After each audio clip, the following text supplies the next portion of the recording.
Hi, good day everyone. This is Vin. Welcome to NCR Rizal Properties. Kung ang hanap nyo is flood-free, modern home here in Lower Antipolo, malapit po tayo dito sa may Marcos Highway, SM Masinag and LRT Station, Masinag to Recto Station, panoorin nyo po ito.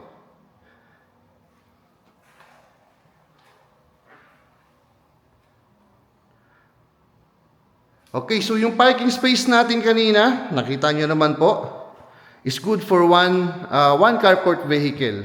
Pero kahit anong sasakyan, kasyang-kasya po dyan. Okay? Kung mapapansin nyo, yung setup ko dito, tricolor po kasi yung mga lighting fixtures natin dito. Okay, so simulan ko lang muna dito, pakita ko muna. Bago ko explain yan. Okay, so dito sa ground floor, we have this common na toilet and bath. Actually, kahit po sa mga toilet and bath is naka-tricolor po yung ating mga lighting fixtures. And then, ito yung ating service area, passing tabi. Medyo may konting kalat, konti lang naman. And then yan, pataas yan, naka-open po. Hanggang ceiling, naka-close na po yung sa may ceiling yan. Okay, pero taas niyan. So, hindi kayo may initan dito sa ating service area. Dito ko na ipapakita yung bedroom dito sa may ground floor. So, you can use this as guest room or maid's quarter. Pwede naman po. Right? So, yan. May built-in cabinet and yung space. For me, enough space naman po yan. Right? Decent size po for a bedroom.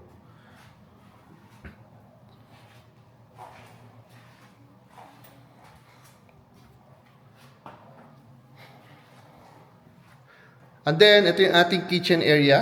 Okay, so this ating kitchen area, we have this 2-burner na cooktop, a range hood, and may mga modular cabinets na rin po tayo, of course.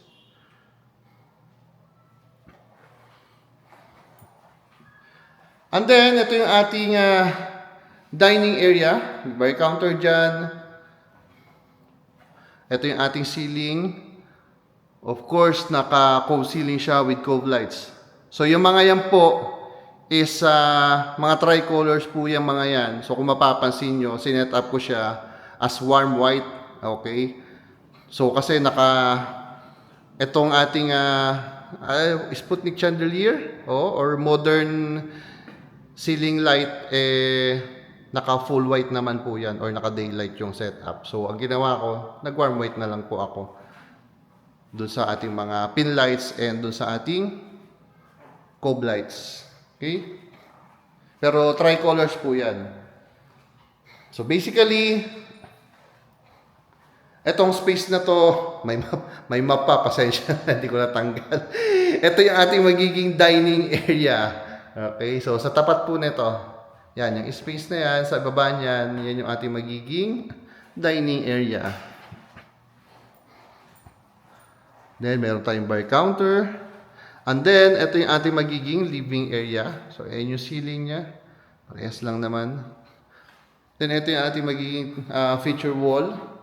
Which, pwede kayo dyang maglagay ng inyong TV, speakers, or kung ano pa man po. Okay? So, ito yung ating magiging living area.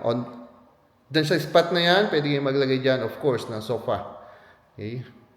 Diyan lang kayo mag-set up ng inyong sala set.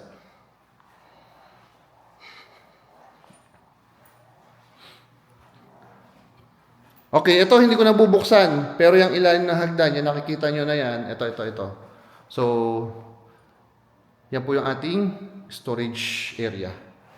So, yung mga abubot nyo, katulad nun, nung map, na hindi ko natanggal. Actually, hindi ko siya nakita. Ngayon ko lang nakita.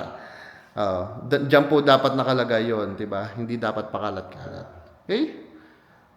So, yan yung ating ito yung ating ground floor. Right? So, proceed tayo dito sa ating second floor. So, sa second floor, we have 3 bedrooms po. 3 bedrooms and 2 toilet and bath. Unahin natin dito. So, bigyan ko kayo ng sample. Ito, sinet up ko siya as daylight. So, naka full white po yan, yung bedroom natin na to. First bedroom with built-in cabinet, a provision for a window type aircon. So, ito yung space. And then, ito po, sinet up ko as warm light or warm white. Katulad nung setup ko kanina sa ground floor. May built-in cabinet and provision for a window type aircon.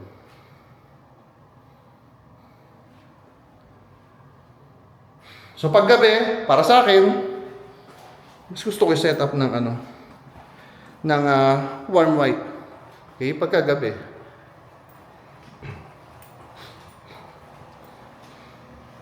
Pagka-araw naman, para mas okay sa akin yung cool. So ito, ganyan siya. Yung ating toilet and bath, naka-tricolor din po yan. FYI.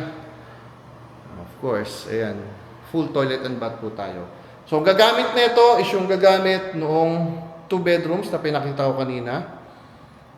And then, this is your master's bedroom.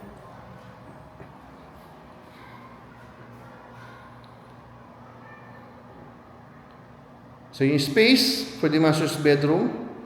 Pakita ko ngayon yung ating toilet and bath dito sa ating master's bedroom. Ayan.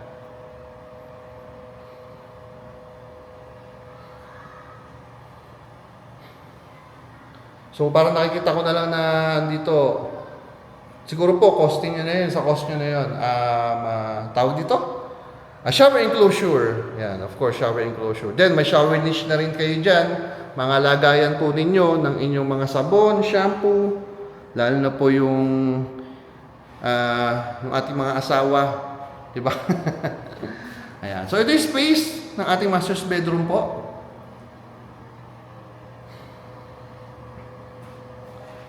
Then yung kanyang built-in cabinet and yung balconies nandito. Okay, so ito yung balcony. Then ito yung kanyang built-in cabinet. Pakita ko. Right, so ito yung kanyang built-in cabinet.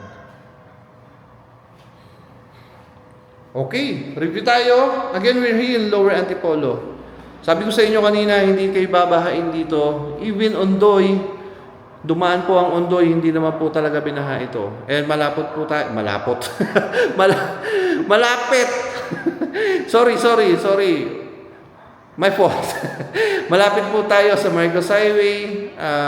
Actually, one ride away lang po tayo ng tricycle going to SM Masinag or LRT station. From, sinabi ko kanina, di ba? Masinag Station, going to Recto Station. So, madadaanan po dyan yung mga schools like yung sa Katipunan, pwede kang bumaba ng Katipunan, then going to Ateneo, Miriam, diba, UP, okay, then sa mga University Belt. Tama ba? Hindi ko masyado kabisado sa Maynila eh. Correct me if I'm wrong, ha? Okay, pero alam ko ang dadaan dyan, mga FEU, Lasal yata, mga ganyan. Alright? So, that's it. Mag-message po tayo. Kung interested kayo, again, Lower Antipolo po tayo. Price po natin dito, hihingi lang muna ako sa ating seller. Okay?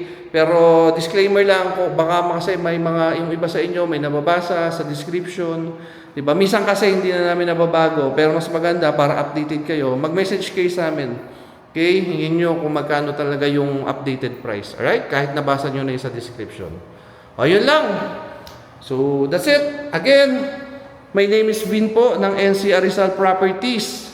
Thank you for watching. God bless everyone. Bye-bye.